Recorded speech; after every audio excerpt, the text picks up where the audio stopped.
आगामी जिल्हा परिषदेचे शिवसेना शिंदे गटाचे संभाव्य उमेदवार डॉक्टर सचिन राऊत व चौल शिवसेना शाखा पुरस्कृत भव्य टेनिस बॉल मर्यादित षटकांचे ओव्हरआर्म क्रिकेट स्पर्धेचा शानदार शुभारंभ आग्राव येथील सुसज्ज मैदानात संपन्न झाला।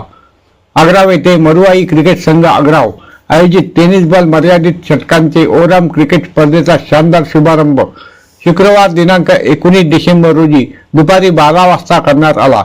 या प्रसंगी आगामी जिल्हा परिषदेचे शिवसेना शिंदे गटाचे संभाव्य उमेदवार डॉक्टर सचिन राऊत यांच्या प्रमुख उपस्थितीसह शिवसेना ज्येष्ठ नेते नारायण मुंबईकर, चौल पंचायत गट शिवसेना विभाग प्रमुख प्रशांत शेनवईकर, चौल शिवसेना शाखा प्रमुख स्वप्नील शेनवईकर, रणजित धरणकर, सुधीर चेरकर, महेंद्र चौलकर, भूषण घरत, शिवसेना मुरुड अलिबाग महिला संघटिका तनुजा घरत, अशोक गुरव आदी मान्यवरांची उपस्थिती होती। प्रारंभी डॉक्टर सचिन राऊत यांचे शुभ हस्ते शुभ प्रतिमेस पुष्पमालिका अर्पण करण्यात आली। त्यानंतर नारायण मुंबईकर यांच्या हस्ते श्री गणेशाचे पूजन करण्यात आले। यावेळी सर्व मान्यवरांच्या उपस्थितीत डॉक्टर